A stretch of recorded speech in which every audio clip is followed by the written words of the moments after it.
An Undeceptions podcast. I've often felt that the Byzantine Empire is perhaps the best kept secret of world history. Yes. Why is it a secret? Well, because, for instance, it's not taught in schools, or in our schools anyway, in the West.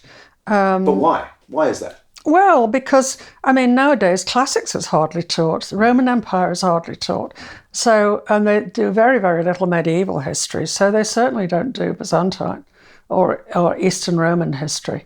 And people don't know about it. If they do know anything, they think of it as bureaucratic, because the word Byzantine is used all the time in the press, in the media, by all sorts of people to mean bureaucratic and convoluted and complicated and unnecessarily complicated. It has its own entry in the dictionary and everything. Does it really?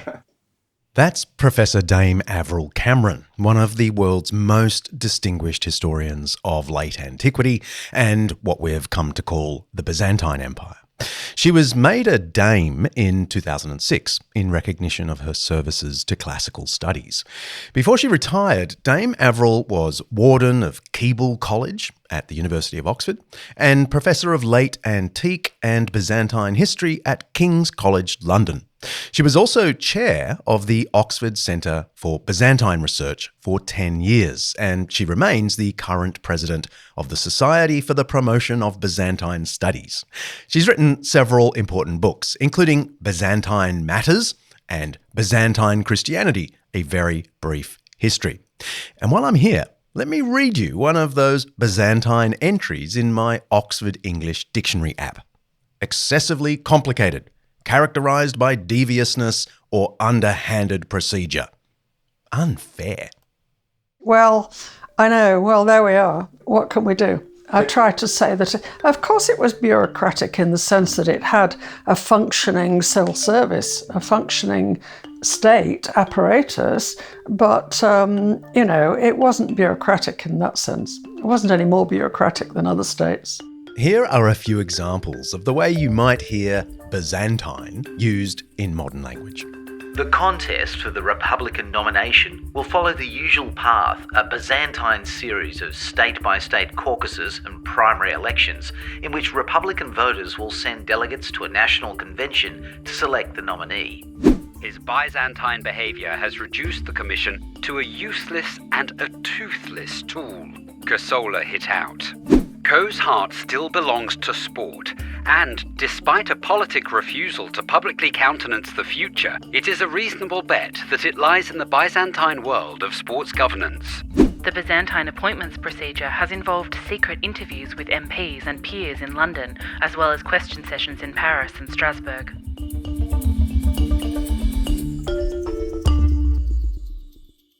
Those news clips from places like Bloomberg News and the UK Guardian use Byzantine to describe complicated red tape with a hint of deviousness. If that's what you think when you hear me say the Byzantine Empire, then I'm afraid you've been misled. It was Montesquieu, a political philosopher of the Enlightenment, who popularised the use of the term Byzantine to mean complexity, intrigue, and corruption. He wrote that the complicated politics of the empire were nothing but a tissue of rebellion, sedition, and treachery.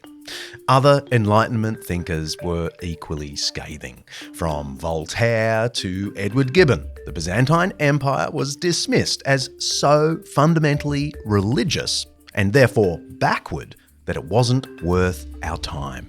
As Peter Sarris writes in his excellent Oxford Very Short Introduction to Byzantium, Holy Byzantium was represented as a prison of the intellect and the soul.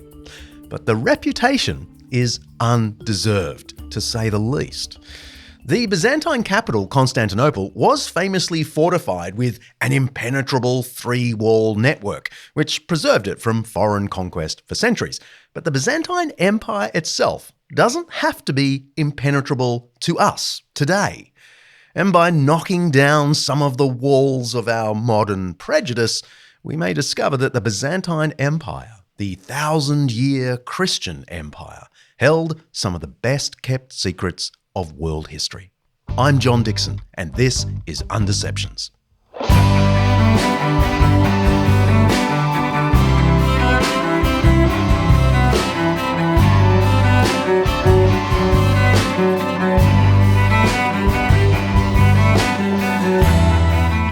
Undeceptions is brought to you by Zondervan Academics Master Lectures, a streaming service to satisfy your curiosity and to understand the Bible with the world's leading Christian scholars. It is awesome. And you can head to zondervanacademic.com/undeceptions to get 50% off your first 3 months subscription with the code Undeceptions50. Each episode of Undeceptions, we explore some aspect of life, faith, history, science, culture, or ethics that's either much misunderstood or mostly forgotten. And with the help of people who know what they're talking about, we're trying to undeceive ourselves and let the truth out. This particular episode has a special sponsor, my good friends at Green Bay Community Church, Wisconsin. They generously bankrolled all our costs for this episode, and it wasn't a cheap one to make. Why, you might ask, would a single church in Midwest America want to sponsor an episode about ancient Byzantine Christianity? Stay tuned for the answer. In the meantime, feel free to check them out at gbcommunitychurch.com.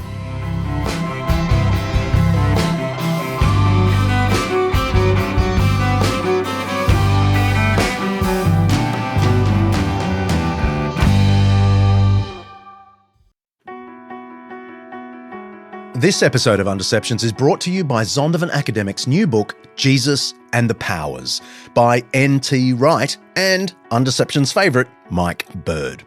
Should Christianity have anything to do with politics? I mean, you could argue that Christians have done more harm than good once they get a whiff of power. Mike Bird and N.T. Wright address this question and other questions in this magnificent overview of the political implications of the Christian faith and the Church's historical engagement with the powers and principalities. They shed light on current geopolitical events and ask, what would it look like if there were a faithful Christian response to crises like the Russia-Ukraine conflict, the China-Taiwan tension, political turmoil in the US, UK and Australia, and the problem of Christian nationalism. They build a pretty convincing case that Jesus' teaching about the kingdom of God confronts all forms of power, Christian and atheist, and calls on us all to support a pluralistic democracy where everyone, regardless of religion or irreligion, has a role to play in working toward the good of society. Whether you're a believer or a skeptic, I'd say this book will be an eye-opener. You can order Jesus and the Powers on Amazon, of course, or head to zondervanacademic.com/undeceptions to dig a little deeper and see if you really like it. That's zondervanacademic.com/undeceptions.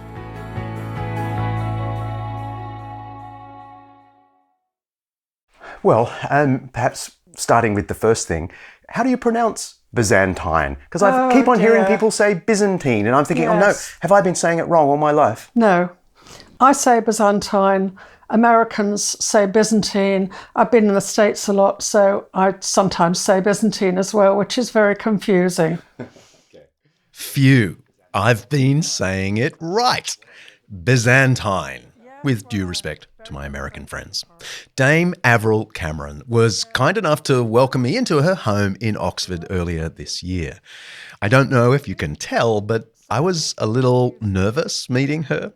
She's a dame, and that sounds very posh, and she's a professor at the top of a field I've admired for years. But she was so down to earth and friendly, and it turns out we have some mutual academic friends. Okay, well, we'll stick with Byzantine. All right, I'll try. That's what I learned at Macquarie University. Yes, well, I have very good friends at Macquarie. After the interview, Dame Avril tells me she's just been chatting online with my friend Professor Alana Nobbs of Macquarie University, my alma mater. You may remember her from our episode on Constantine. So I got a selfie with Avril at the end and sent it straight to Alana. Fun. Anyway, that's just for free. The thing is, the Byzantine Empire was not called the Byzantine Empire until long after it was gone. Those within it just thought of themselves as Romans. It's one of the odd things we really have to get our heads around in this episode. We often hear that the Roman Empire fell in the 400s AD to the Visigoths and Ostrogoths. But that would come as a huge surprise to the millions of people living in the eastern part of the Roman Empire right up through the Middle Ages for almost another millennium. It's an entirely Western European perspective to think of the fall of Western parts of the Roman Empire as the collapse of the Roman Empire per se. Many go further into the silly. They describe that period from, say, AD 500 as the Dark Ages, which allegedly persisted right up until the clever people of the Renaissance saved the world in the 13 and 1400s. But that completely misses reality. Way back in Emperor Constantine's day, 313 to 337, the capital of the Roman Empire had already moved from the city of Rome to an ancient Greek city known as Byzantium in the northwest tip of what today we call Turkey. This was a much more strategic location from which to govern such a vast empire. Constantine rebuilt the city of Byzantium on a massive scale and then renamed it, after himself, of course, Constantinople, or modern-day Istanbul. The effect of all this, long before the city of Rome fell to the Goths, was to shift the centre of gravity in the Roman Empire to the east, to what we call Greece and Turkey and Syria and Israel and Egypt. Well before the collapse of the western regions, this eastern region was by far the more intellectually, culturally and financially rich part of the Roman Empire. So when the western parts of the empire fell, it was of course considered a tragedy in the east. But not for a moment did the millions of Eastern Roman citizens, now largely Christian Roman citizens, think that the empire itself had fallen. They carried on for centuries with emperors, armies, trade, art and architecture, universities, religion, hospitals, and much more. But I'm getting ahead of myself. Back to Dame Averill. What do we mean by the Byzantine Empire? Can you just, as briefly as you like, give something of the chronology and geography of this thing? The Byzantine Empire lasted for 1100 years. It's unbelievable. So if you think it began when the Emperor Constantine founded Constantinople, that is now Istanbul, it went on for 100 years until conquered by the Ottomans in 1453. So really, and it was for a long period, a long time in that 1100 years, the most important empire in the world. They didn't think of themselves as living in the Byzantine Empire, did they? How did they think of themselves? No, they thought of themselves as Romans. They always call themselves Romans. They sometimes later on call themselves Greeks and Hellenes meant Greeks, really. That is one key historical point to get across to people who don't know about this. They really not just claimed to be part of the Roman Empire, they were in fact the continuation of the Roman Empire, yes? Yes, they were, because, for example, Gibbon's wonderful Decline and Fall of the Roman Empire ends with the end of Byzantium. So they were the continuation of the Roman Empire. But then in the West, Western Europe, you have Charlemagne setting up as an emperor and calling himself the Roman Emperor. So it's deeply confusing. I'm not surprised if people are confused. After the fall of the western parts of the Roman Empire, the West looked like a patchwork of shifting barbarian kingdoms. How did the people in this Eastern Roman Empire... That's better. Good. ...view the decline of Rome? I balk at saying fall of Rome in the 5th century. And of course, the breakdown of Roman systems in the West. How did the Easterners view that? Yes, I think they were not terribly conscious of it, but they started having to deal with different people. So there wasn't an emperor in Rome anymore. after the 5th century, but there were barbarian kings, and they still ruled in Ravenna, for example. They had interests in Italy. So I think they still thought of themselves as continuators.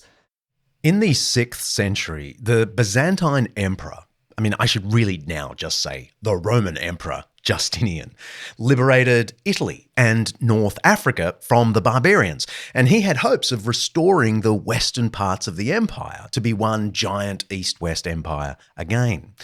Justinian was viewed as a second Constantine, not just because of his important military victories and almost 40-year reign from 527 to 565, but also because he was a staunch supporter of the Christian church, perhaps even more so than Emperor Constantine.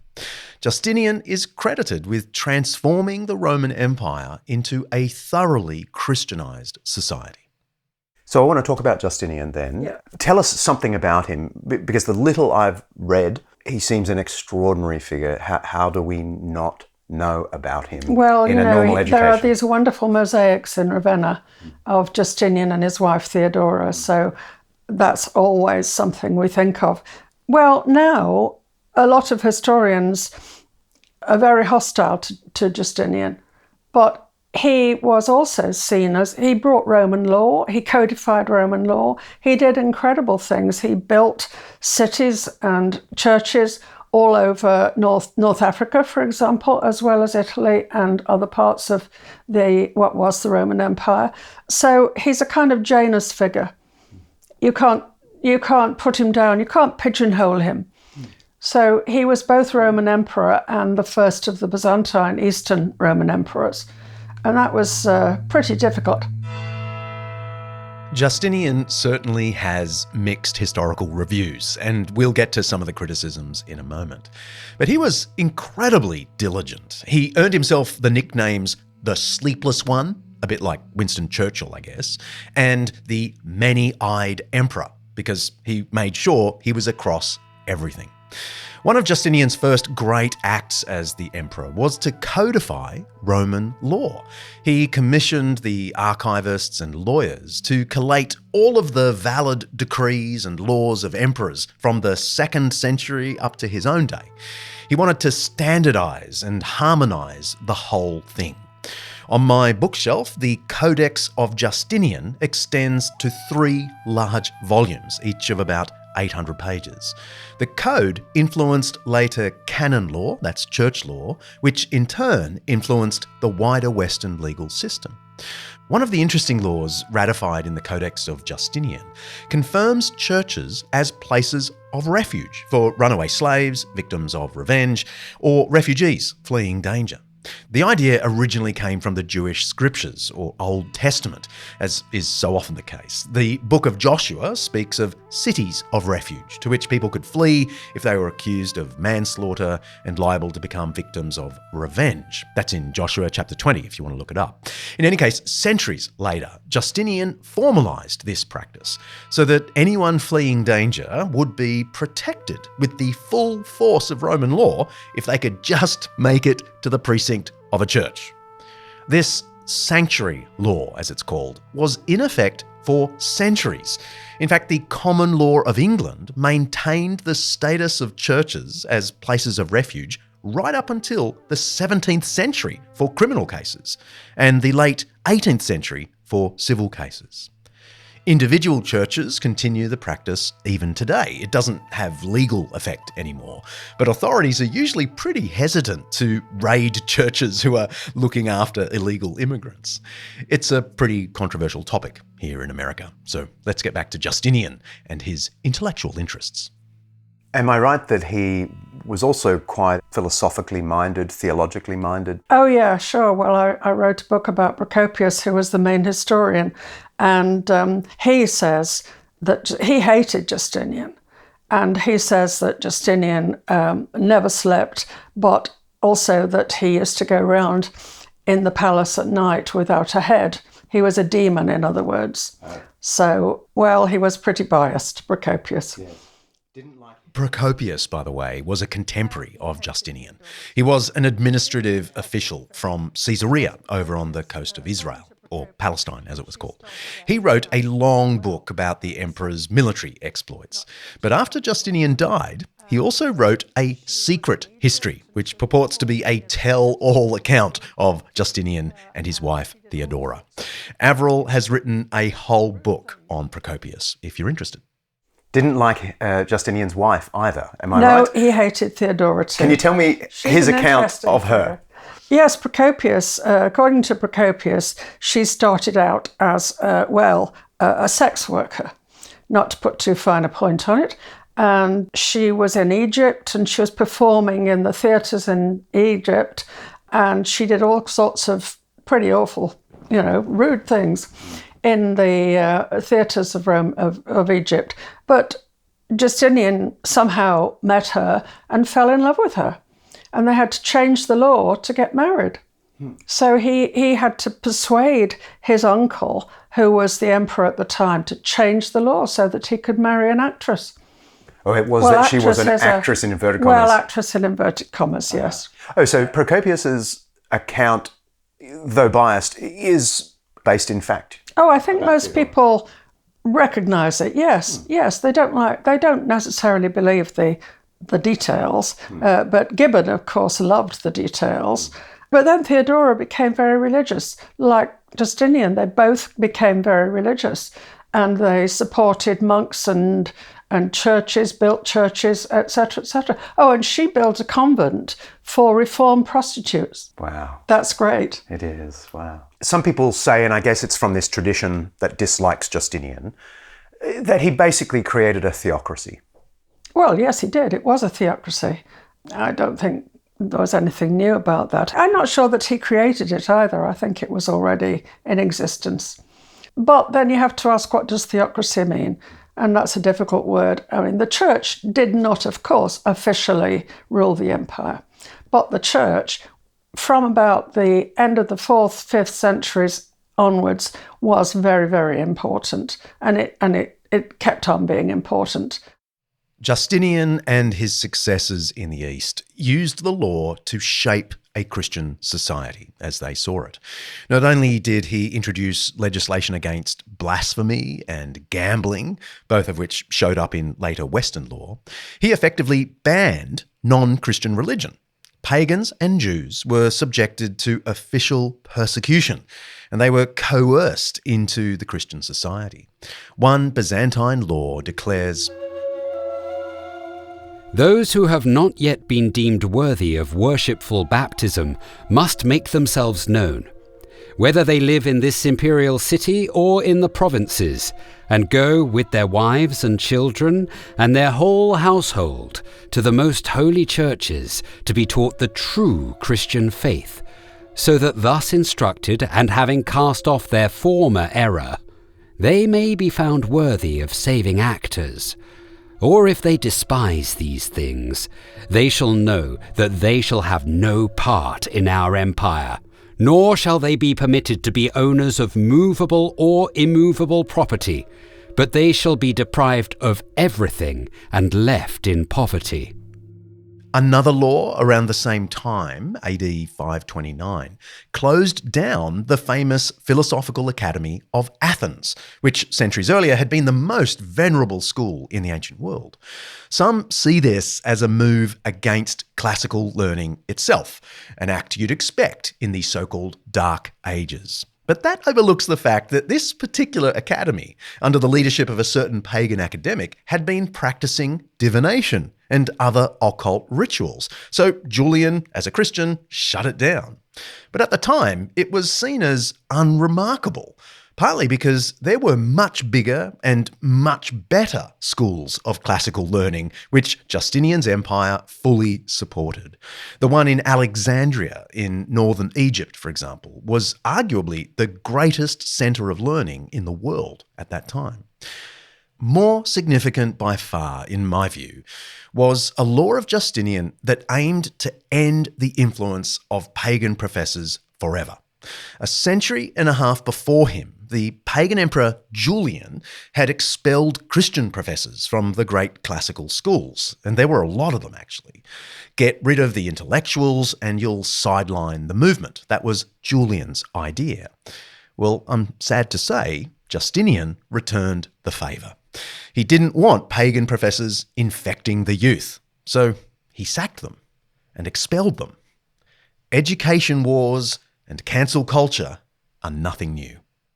I've read a book called Byzantine Hospitals and was quite taken aback because it's precisely in this period, isn't it? Justinian started to build hospitals in Constantinople and elsewhere. Yeah. Can you tell me something about that extraordinary movement? Yes, well, it was the tradition of Christian charity and welfare, and the emperors, Justinian and other emperors, built hospitals and old people's homes and places where orphans could go, and that carried on all the way through the empire as well. So they did good things.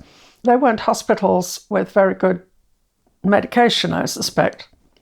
Yeah, but they were trying to blend that ancient Greek tradition with Christian charity. Would that be a fair assessment? They were, yes.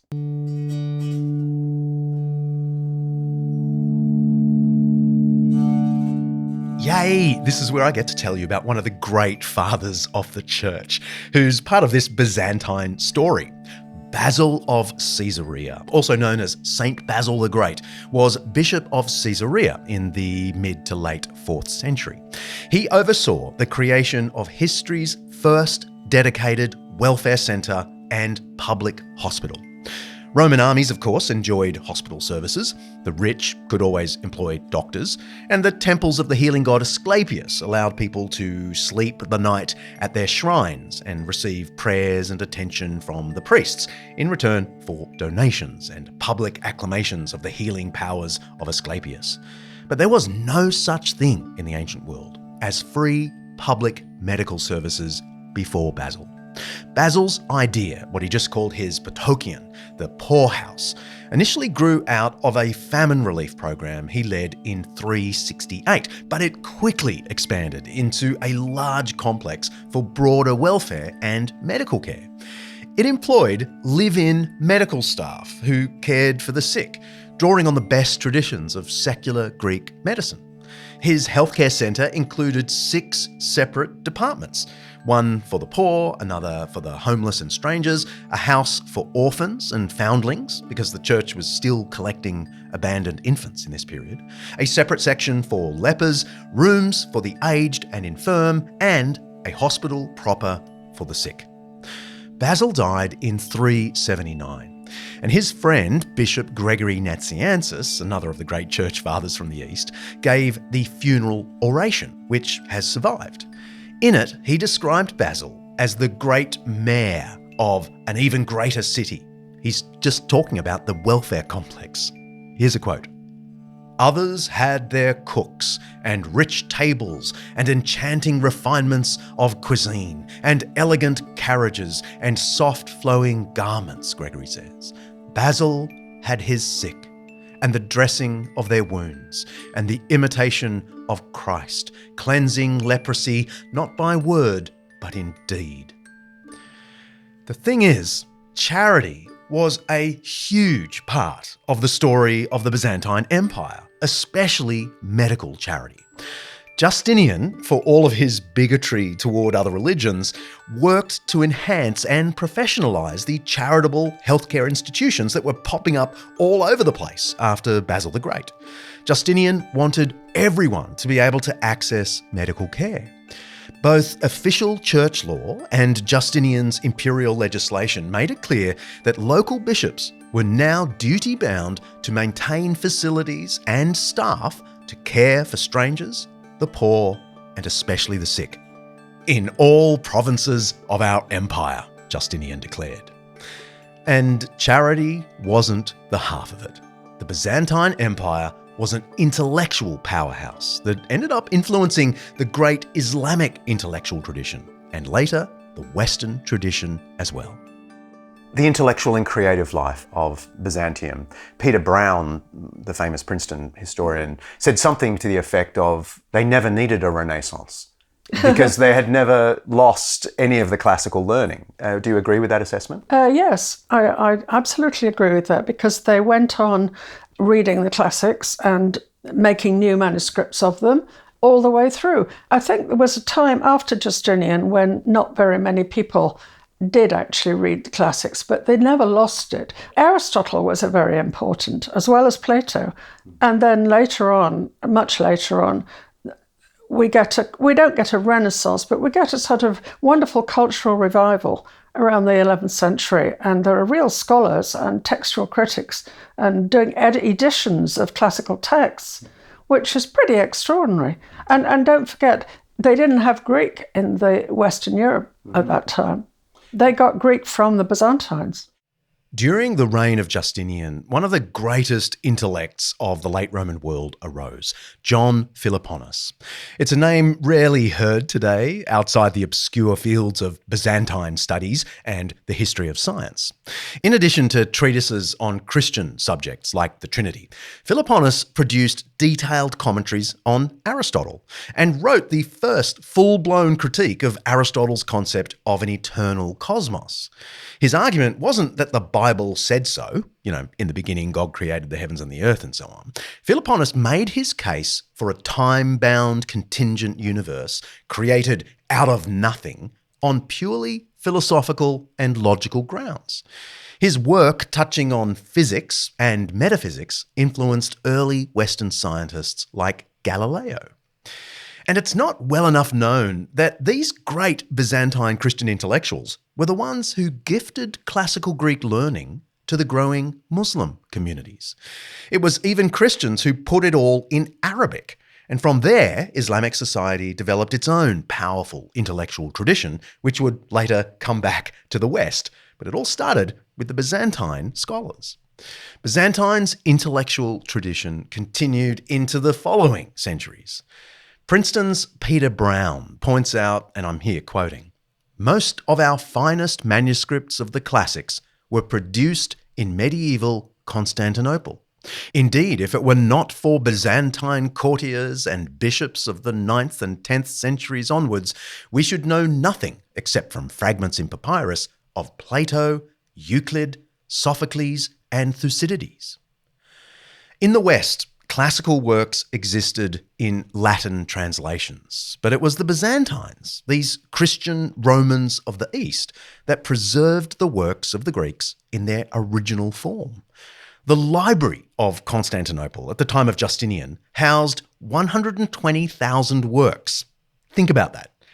Oxford University's famous Bodleian Library only got to 120,000 works in the 18th century, 6 centuries after the founding of the university.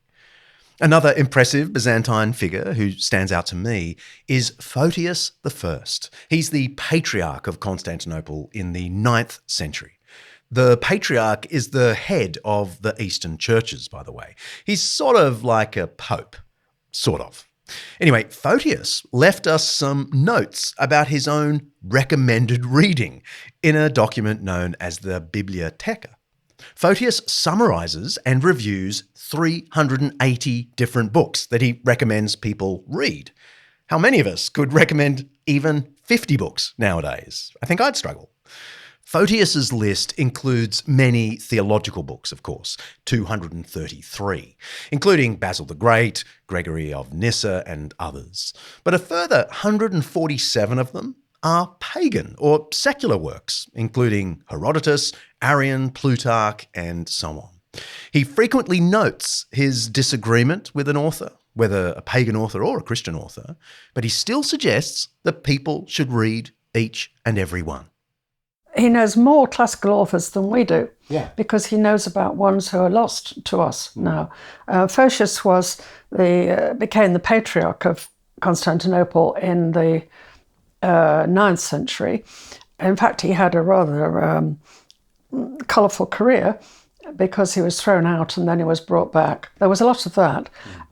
But he wrote this work called the Bibliotheca, which just means the library. And he's supposed to have written it for his brother. I don't know if he did.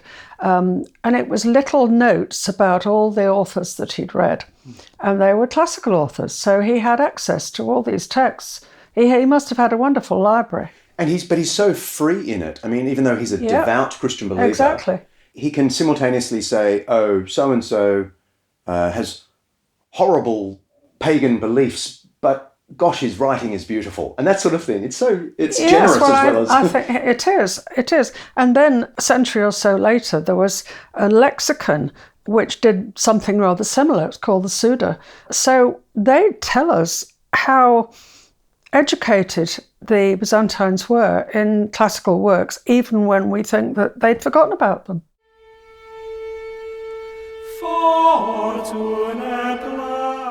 It's interesting to me that Christianity continued to grow in both the wealthy, powerful East, the Byzantine Empire, and in the fractious, deteriorating West.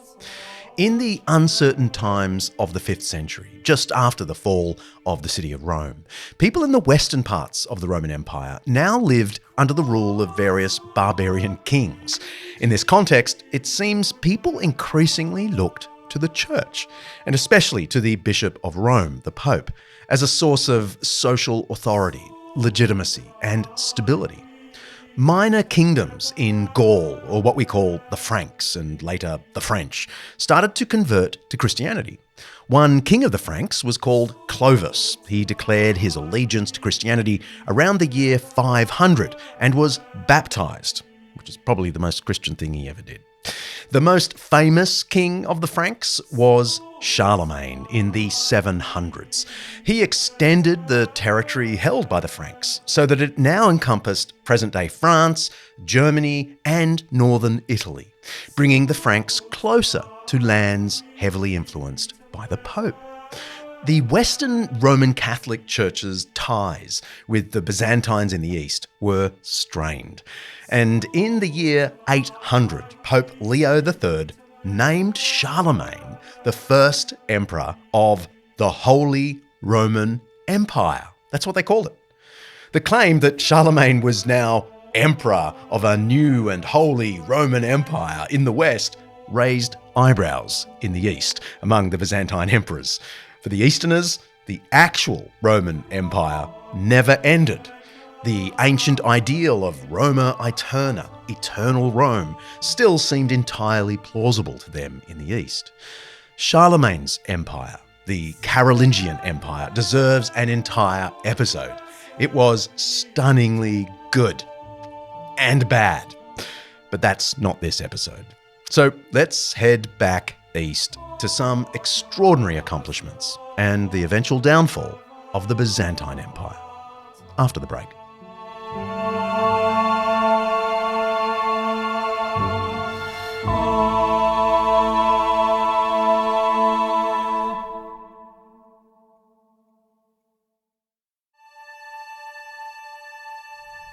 Well, we always get into this discussion of what is a painting and what is an icon. An icon is a painting, but it is not only a painting. These icons were not meant to be recognized as, oh, look, this was painted by a great artist. They were painted by that artist to be used in ritual. So icons are more than a painting, but the word icon means image. And legally, an icon is any image of the holy, a way to think of, respect, and have access to the holy. People sponsor icons to be put in the church. You can have one for your private home, for your personal devotions. If you are trained in these messages, you have a whole sermon. That's a clip from an educational video from the Met, the Metropolitan Museum of Art in New York City, which houses one of the most comprehensive collections of Byzantine art in the world.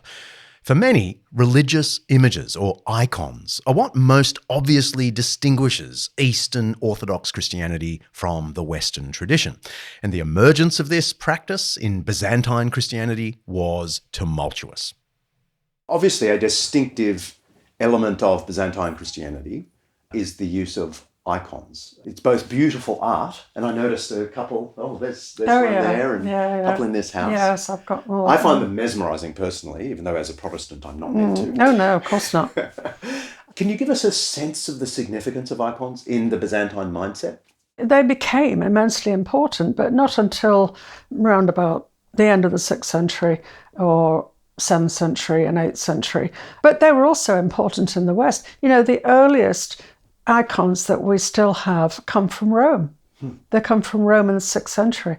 So there are several still surviving, whereas in Constantinople, nothing survives from that period. But I think also lots of Western people, if they know anything about Byzantium, they think, oh, that wonderful art. But they don't understand what it meant, which is very, very sad. I mean, we've had these huge, wonderful exhibitions in the major cities in London and Paris and New York. And I've been around those exhibitions with people who are not Byzantinists, and they just think, oh, that's wonderful, but they have no idea what it means. What does it mean? What do icons mean beyond They came to mean, they carried a lot of meaning. They were restricted in their content, and they told the Byzantines about the history of Christianity. But we need somebody to explain it to us before we can understand it, before we can appreciate it. So art history is very, very important for understanding Byzantium. I'm not an art historian, but you can't be a Byzantine historian without knowing about Byzantine art. Did they see art and icons in particular as like a window to the eternal dimension? Absolutely. Well, they wouldn't call it art. And there's a book I'm thinking of about images before the era of art. So art, we mean by art something very different. We think about the creative artist, but makers of icons were not supposed to be creative. They followed lines that were more or less laid down. They were depicting the same or versions or variations on the same subjects. And they thought they were acting literally as the vessels of God. And actually, I was at a conference once and about icons, and a lady in the audience said, well, I'm an icon painter, and you've got to realise that we think we are inspired by God. We're not artists.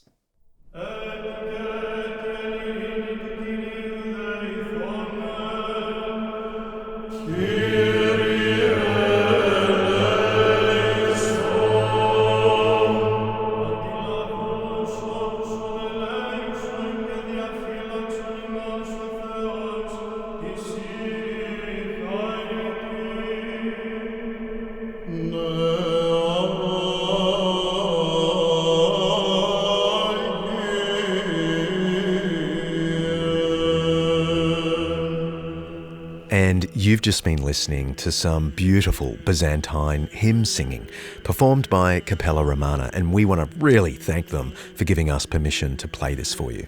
A group of musicians, historians and scientists got together to record the actual acoustics of the famous Hagia Sophia, the magnificent architectural wonder of the Byzantine Empire in Istanbul.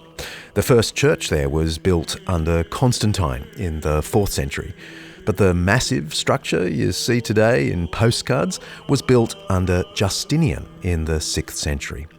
When Constantinople, now Istanbul, was taken by the Ottomans in 1453, the Hagia Sophia went from church to mosque, of course. In 1934, it became a museum, open to all, in keeping with Turkey's more secular constitution. But in 2020, under President Erdogan, it was converted back to a mosque. What Capella Romana pulled off between 2010 and 2019 could never happen now. It actually involved recording balloons popping in the Hagia Sophia itself. But go to the show notes for the amazing details of this project called Lost Voices of the Hagia Sophia. And for our undeceivers, we have a little bit more about the Hagia Sophia from my interview with Averil Cameron. More of this music, please, Kaley.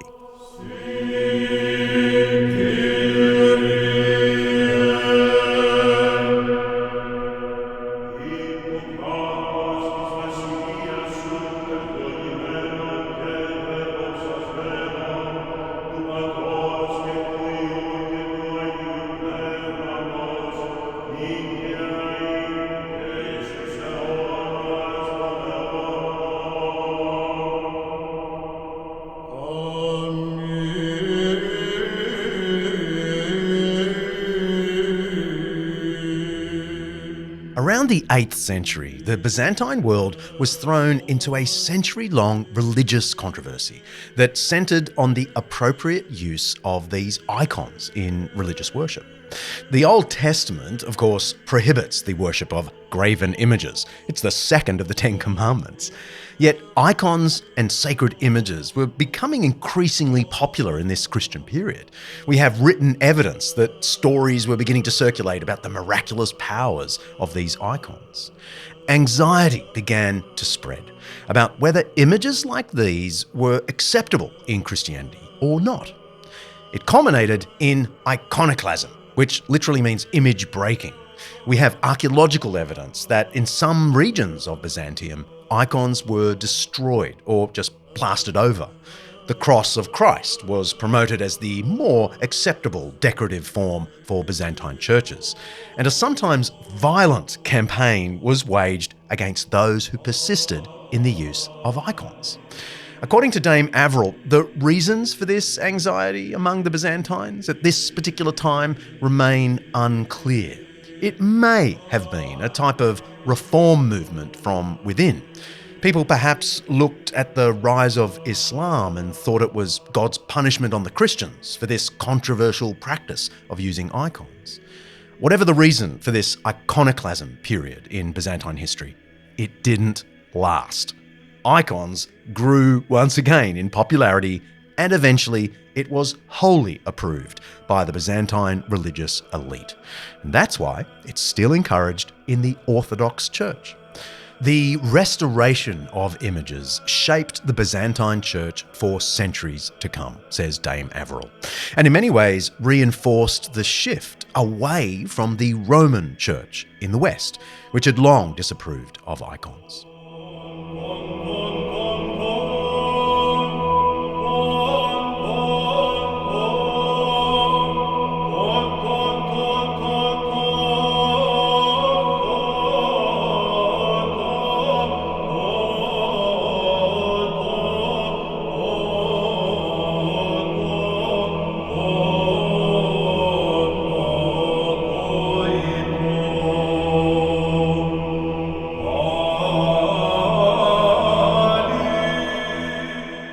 From my Western Protestant Christian viewpoint, the Orthodox Church of today can seem foreign and other. And icons, at least for me, have a lot to do with that. I'm mesmerised by the aesthetics of icons, I admit that. But I can't get into them as windows to the spiritual realm, as the Orthodox see them, or as reminders of God's own bodily incarnation in the person of Jesus, which is another way the Orthodox often explain icons. But it would be plain wrong to think of icons as the defining aspect of Orthodox or Byzantine Christianity. The fact is, the most unifying statement of Christian belief ever produced was, in large part, the product of Byzantine theological brilliance. I'm talking about the Nicene Creed, or what is more accurately called the Nicene Constantinopolitan Creed. You can understand why we just go with Nicene Creed. It's the creed that was initially formed in 325 in Nicaea during the time of Constantine, and brought to final form in the Council of Constantinople in 381. It is the only statement of Christian belief accepted and proclaimed by Catholics, the Orthodox, and mainstream Protestants. You know, the Anglicans, the Lutherans, the Presbyterians, the Methodists, and so on. We sometimes forget that it was the great Eastern or Byzantine theologians like Gregory of Nazianzus who finessed the wording in very precise and succinct language, describing Jesus, for example, to quote from the Creed, as God from God, light from light, true God from true God, begotten, not made, of one being with the Father. Through him all things were made. One day we have to do an episode on the Council of Nicaea and the Nicene Creed. There are so many silly myths about it. But for now, all I want to point out is that this exacting language, begotten not made, of one being with the Father, or of the Holy Spirit, He is the Lord, the giver of life, who with the Father and the Son is worshipped and glorified, all that language is a perfect summary of the New Testament teaching about the divinity of Jesus and the doctrine of the Trinity. And it was the Byzantine Christians who gifted this to us.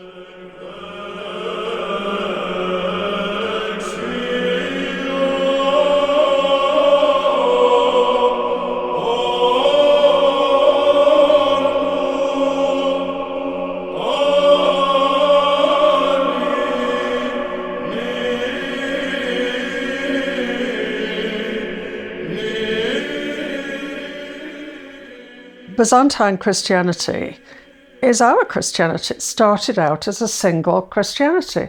And you then have to ask, when and why did it separate? So we think of the East and the West as very separate and different traditions. But they were not. For centuries and centuries, it was simply the history of Christianity. All these great figures like St. Basil and Gregory of Nazianzen and Nazianzus, John Chrysostom, and Basil's brother, Gregory of Nyssa. They're all late 4th century, and they're revered in the West just as much as they are in the East. And rightly so. Fundamental writers about theology. The Cappadocian Fathers, Gregory of Nyssa, Gregory of Nazianzus, and Basil the Great, are best known today in theological circles for their defence of the doctrine of the Trinity. But as I already pointed out with Basil the Great, all three were also passionate defenders of the poor and the sick. They were theologically conservative, rigorous, and uncompromising. That's how I reckon it should be. But socially, I think some conservatives today would dismiss these Byzantine thinkers as social justice warriors. One of the speeches of Gregory of Nazianzus, known as Oration 14, is titled On Love for the Poor. It is the most systematic explanation of the centrality of charity I have ever read. It is 10,000 words of biblical, theological, and logical argumentation, driving home the point that love for the poor is the supreme fruit of the Christian life. There is a lovely rhetorical build-up in the speech through successive paragraphs. He goes like, faith, hope, and love are a fine thing, before offering a sentence or two on that topic. And then he goes, hospitality is a fine thing. And then he adds a sentence or two about that. And then he says, zeal is a fine thing, and so on. Humility is a fine thing. You get the idea. 1,000 or so words into this oration, he reaches his point. We must regard charity as the first and greatest of the commandments, since it is the very sum of the law and the prophets. And its most vital part, I find, is the love of the poor, along with compassion and sympathy for our fellow human being.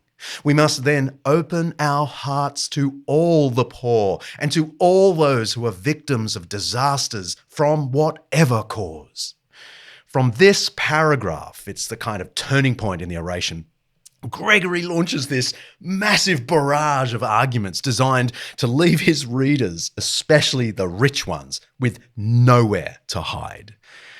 Gregory's argumentation on behalf of the poor, just like Basil's invention of the public hospital, massively influenced the Western Church, which itself became the great champion of the destitute and founded literally thousands of hospitals throughout Europe in the following centuries.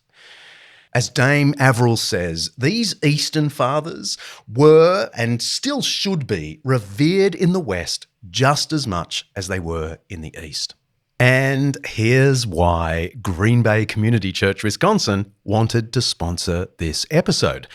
Under the leadership of my good mate, Pastor Troy Murphy, these guys have been trying to do something Byzantine, in the best sense of the word. They don't just want to be a worship centre. They want to be a community centre. a locus of all kinds of good things in the city of Green Bay. They run leadership programs for locals. They have a large Giving Tree food pantry for people in need. They have garden plots on their campus, so neighbours who need to can grow stuff and support their families. They run disabilities events, and they're a member of the Green Bay Chamber of Commerce. I wouldn't be surprised if one day I learn that they've started a free healthcare clinic for residents. Basil the Great would be chuffed. Check them out, gbcommunitychurch.com. Thanks, guys, for bankrolling this episode. Well, back to antiquity. It's fair to say things weren't just sweetness and light in the Byzantine world. There were brewing tensions between the Eastern and Western churches. It ended up with a great parting of the ways.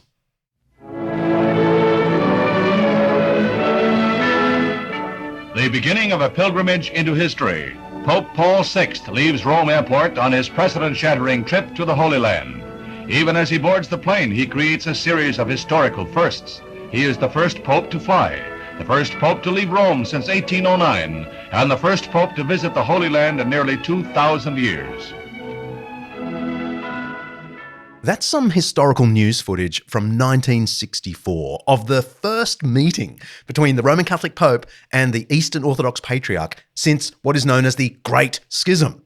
In 1054, the Patriarch of Constantinople, Michael Cerularius, was excommunicated from the Catholic Church in Rome. And to return the favour, the Pope was excommunicated from the Eastern Church. It was the culmination of a complex mix of disagreements about things like 2 words in the Nicene Creed, seriously, just 2 words, whether clerics should remain celibate, and particulars about the sacrament of communion. The disagreements weren't trivial. For hundreds of years, we have the records of councils where church leaders met to discuss and try to resolve these differences, as they did at the Council of Nicaea in 325, the Council of Constantinople in 381, and the Council of Chalcedon in 451. But Dame Avril believes that the Great Schism of 1054 was not really as great as it's often made out to be. In fact, she reckons it was the Crusades, decades later, that really forged the great chasm between the Eastern and Western Church. Remember, the Crusades started with the Byzantine Christian Emperor Alexius I begging the Western Pope, Urban II, for help to stop Muslim armies from conquering Constantinople. The West came to the rescue. It looked good for a while, but then not so much. Well, the problem really started with the Crusades. And when Venice, for example, started to want to go to the Holy Land and seize territory, first of all, the Byzantines thought they could work with them, and then they realised they couldn't. And so things became very difficult then, and they started hurling insults at each other. But actually, there wasn't really a split in 1054. There was a row, but there wasn't really a split until even later than that. It's always called the Great Schism. I know, but it's... One thinks... I know, but it's not really. Right. I mean, there were quarrels, but it didn't really end the unity of the church. It's really easy to oversimplify the Crusades. So if you're looking for more in-depth listening, you should check out our 2-part series on it, episodes 41 and 42, God's War. But all we need to know for now is that the terrific success of Islam took everyone in the ancient Near East by surprise. Only a few years after Muhammad's death, his armies defeated the Eastern Roman Byzantine army on the Golan Heights near the border of modern Israel and Syria. They moved south, taking Jerusalem and Palestine in 637 and all of Egypt in 642, and on they went. Let's go from 7th century right through to 1453. Yeah. So what happened? I mean, because prior, so in Justinian's period and shortly after, the Byzantine Empire is massive. I mean, hard to fathom. And then Islam comes along. So can you just take us through... Well, there was something in between, because what happened in between in that period, the Far East was really the territory of ancient Persia, Persian Empire or Iran. And Byzantium and Sasanian Persia fought a massive war at the end of the 6th and beginning of the 7th century. And that really wore the Byzantines out. And nobody knew that a new religion was going to emerge. Nobody knew. But that's what happened. Persia was defeated, by the way, and the first Arabs started raiding in Byzantine, what had been Byzantine territory, in the Holy Land, for example, in Palestine. And so this is late 630s? This is 630s, yes, 630s. Yeah. And by that time, the Byzantine emperor and the army, they were just exhausted. They couldn't deal with it. And anyway, they didn't know what was coming. So they just retreated and left it. And then we know what happened. It was overcome by the Arabs. And the Arabs were amazing, really, because they were able to take over large chunks of the Byzantine Empire. Yeah, so Syria, Palestine, Egypt, North Africa, and on. Yeah, and Spain, of course. Yes. Was this viewed as a catastrophe back in Constantinople? Yes, it was. Of course it was, yes. Yes, it took them a while to realise what was going on. Well, of course, it didn't happen overnight. And the population of Constantinople shrank, and they had a very, very bad period for about 100 years. But they recovered themselves, and they didn't exactly learn to live with Islam, but they recognised it as a feature of world history now, and they found ways of dealing with it. But they were much smaller, much smaller. So what happened in places like Alexandria, which was a flourishing intellectual centre in the Byzantine period? Well, obviously in the pre-Byzantine period, but some of those great scholars, John Philoponus and so on, from Alexandria. What happened to them when these became Islamic cities? Were all the schools shut down? Or I just can't comprehend how you stop a whole culture like that. In the first place in Egypt, the Arabs set up their own capital, and that was a place called Kairouan. And they didn't try to rule from Alexandria. So they didn't really, as it were, conquer Alexandria and turf everybody out at all. It just happened gradually. And then when they moved their capital a bit later, it was to what we now call Tunis.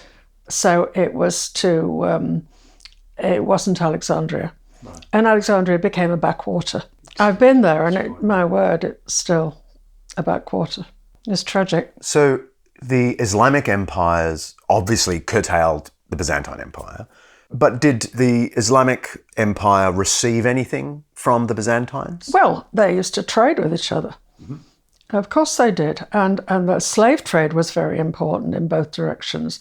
But yes, but in the first place, a wonderful thing that the Arabs did in a very short time, because they'd arrived in Syria, they hadn't got any sea power. They built a fleet, and they defeated the Byzantines in sea battles in the Mediterranean within decades. That was really extraordinary. It must have been a terrible shock. So by the 1050s, Islamic forces had captured much of the old Byzantine Empire. That's what provoked the First Crusade, which in 1099 won back the Holy Lands into Christian hands. But that didn't last for long. Muslim forces pushed back successfully. So there was a Second and Third Crusade, both Western military failures. Then comes the Fourth Crusade, which wasn't so much a failure as a Christian catastrophe. The Crusaders struck a military financing deal with Venice, and together they attacked Constantinople itself. They felt these Eastern Christians hadn't done enough to support the Crusader project, so the Crusaders took the very city from the very people who had begged them for help against the Muslims in the first place. You mentioned the Crusades. Bizarrely, the Fourth Crusade took Constantinople. Yes, yeah, that was a very low ebb. Why, and what happened? Well, Because they weren't all wonderful, religious, high-minded people, the Crusaders, and nor were the Byzantines. So the Venetians in particular were blamed for this, and they realised that they could just, take Constantinople. They hadn't set out to do that, but in fact that's what they did. So for 50 years or so, the Byzantine rulers were driven out, and there was what we call a Latin empire. So it was called Romania, and there were Westerners, or Latins as they are often called, actually ruling in Constantinople. But then the Byzantines got back again. 1261 they got back. By force or by negotiation? No, not really. The thing had really petered out. And the Westerners couldn't really maintain it, not forever. It was impossible. And so the Byzantines, in the intervening period, they'd moved across to Western Turkey, Nicaea, and then they got back. And then the very final period, which in many ways is the most culturally flourishing period of Byzantium, was that time after they recovered the city in 1261 until 1453. In her book, Byzantine Christianity, Dame Avril argues that the Byzantine experience of the sack of Constantinople by the Crusaders in 1204 led to, quote, intense bitterness against the Latins, which became an intensifying factor in the hostile attitudes to the Western Church. Fair enough, really. The whole thing was bizarre. For 57 years, there was a Latin empire in Constantinople, the seat of the Greek-speaking Eastern Roman Empire. But in 1261, the Byzantines regained the city and began the last flourishing era of Christian Byzantine history. But it was a very different world. The Ottomans, named after the great Islamic dynasty of Osman I, soon crossed into Europe in the 14th century and began their conquest to become another of the world's most powerful empires, one that would last until the 20th century. Though even then, the Ottoman Empire lasted about half the length of the Byzantine Empire. Well, what I say is that, of course, by then, the Byzantine Empire was very, very small. They had shrunk. In my opinion, it wasn't because they declined. It was because the world changed around them. And the world in the 15th century was very different from what it had been in the 4th century. So just as they hadn't really understood or realised what was happening with the rise of Islam in the 7th century, so they didn't really realise that the Turks were going to be so important.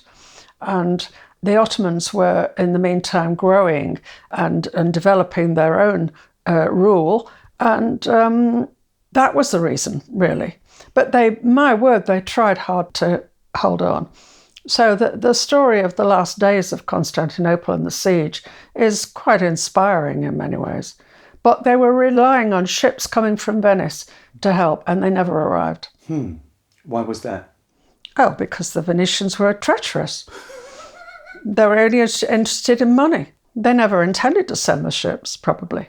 How the world might have been different. Well, we don't think Venice is a villain in this story.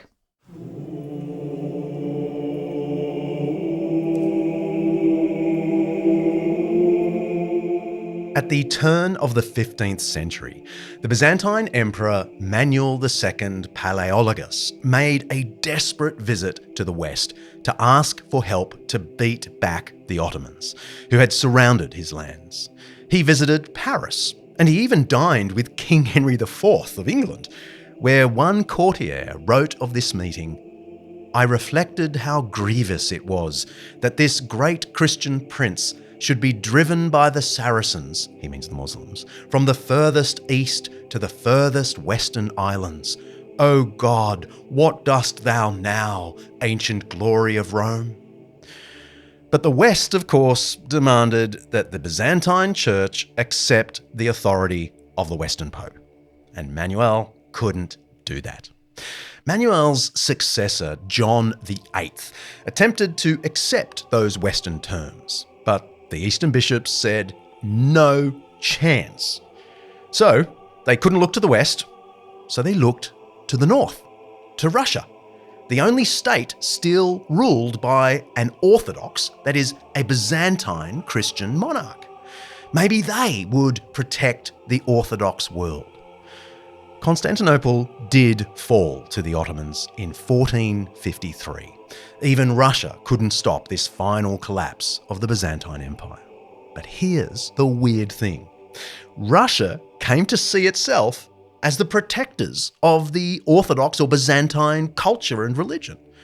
And so, just as Constantinople had been considered the second Rome, so now Russian writers began to speak of Moscow as the third Rome. Ivan the Great, the Grand Prince of Moscow, married the niece of the last Byzantine emperor, Constantine XI, in 1472. And Ivan assumed the double-headed eagle of the Roman and Byzantine Empire as his symbol of the Russian Empire. Russian leaders began to call themselves Tsars, T-S-A-R, which comes directly from the Latin Caesar. I know it's complicated. There could be episodes within episodes within episodes. But the thing is, the Byzantine influence is everywhere. Whether valid or not, there is a stream of contemporary Russian thinking that sees itself as the continuation of the Byzantine Empire, and therefore the continuation of the Roman Empire. Can we probe what you would regard as the legacy of the Byzantine Empire? Oh, yes. Well, it's very important to know something about it, because I've tried to emphasise that they stayed together, East and West stayed together for a very long time. But of course, Eastern Christianity is now very, very widespread in the form of orthodoxy. And you can't really understand Middle Eastern politics or what's going on in the world today, or indeed Russia or Ukraine or any of those countries, unless you know something about Orthodox churches. And there are very, very many Orthodox churches in the world now, different ones. And the structure of that church is very different from Roman Catholics, for example, or indeed Protestants. But I think people need to know something about it. And I've been very struck in the reporting about Ukraine that hardly any mention has ever been given to the religious element. And yet, Putin, it's very important for Putin, because Christianity came to Russia from the Ukraine. The Prince Vladimir was Prince of Kiev, known as Kiev now, and he became a Christian through the influence of Byzantium in the 10th century. And after that, Moscow hadn't been founded. Moscow hadn't been founded for several centuries, but it became Christian because it followed the example of Eastern Christianity in Ukraine. They didn't call it Ukraine, of course. So you're saying that there is this religious element that Putin's Russia sees Kiev as its birthplace or birthright. Oh, yeah. Oh, Putin himself certainly does. And Putin is very close to, I don't know what he believes and what he doesn't believe, but he's very close to the Church of Moscow and the Patriarch of Moscow, who takes a very hard line as well. So you can bet your life that was a powerful influence for Putin, but it's hardly ever mentioned. We'll put a few links in the show notes for you to explore for yourself the Byzantine history of Russian President Vladimir Putin's desire for a Russian empire. Of course, nothing is simple here, but there is something in the idea that Byzantine history underpins the current Ukraine-Russian conflict. History matters. And popular history has completely messed things up along the way. As I said at the outset, you'll often hear that the Byzantine Empire was a dark, ignorant, and oppressive blotch on history's page, bookended by the light of the Roman Empire before it and the enlightened West on the other. That is just nuts. Byzantium was amazing and a mess. It was mixed, like us, really. Peter Sarris, who wrote the Oxford Very Short Introduction to Byzantium, makes an interesting comment. Let me quote. Byzantium was a Christian society in which monks and churchmen, as well as Christian laymen, preserved the fruits of the classical Greek and pagan philosophy, literature, and learning. Because of this, it would always generate individuals who, through their reading, would come to prefer Homer to Christ or Plato to St. Paul. Byzantium, in other words, was often a combination of pagan and Christian. It was violent and charitable, learned and bigoted. But we should never forget that the intellectual founders of the Byzantine Empire, Basil, Gregory, Photius, and many others I haven't mentioned, achieved massive intellectual and practical good, from the Nicene Creed to hospitals, from charity to the poor to the Western legal tradition itself. These people read both Homer and Christ, both Plato and Paul, and they found a way to love both and reshape society in Christ's name. Sometimes for ill, yes. Often for lasting good. It's history, folks, so it's not simple. You can't have a simple legacy from an 1100-year empire. What I try to emphasise is how it changed. It changed during that immensely long period. Some aspects stayed. There was always an emperor, but many aspects changed, and the world in which it operated and functioned as an empire changed as well. So we don't think other states were always the same. They weren't. Nor was Byzantium.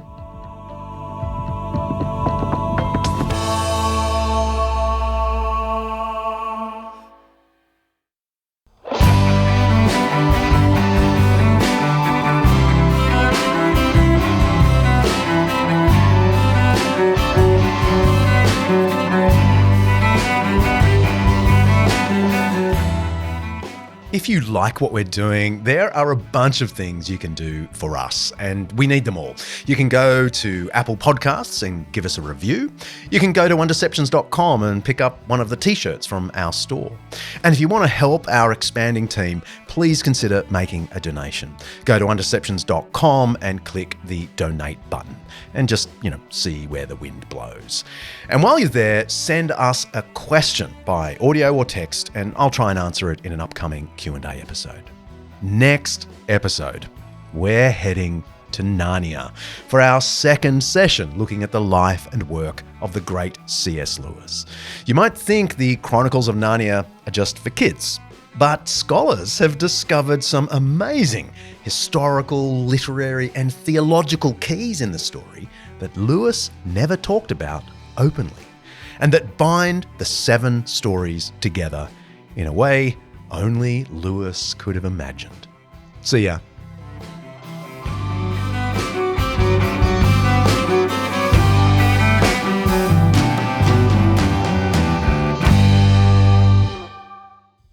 Undeceptions is hosted by me, John Dickson, produced by Kaley, Payne, and directed by Mark Hadley. Sophie Hawkshaw is on socials and membership. Alasdair Belling is our writer and researcher. Siobhan McGuiness is our online librarian. And Lyndie Leviston remains my wonderful assistant. Editing by Richard Hamwi, and special thanks to our series sponsor, Zondervan Academic, for making this Undeception possible. Undeceptions is the flagship podcast of Undeceptions.com, letting the truth out.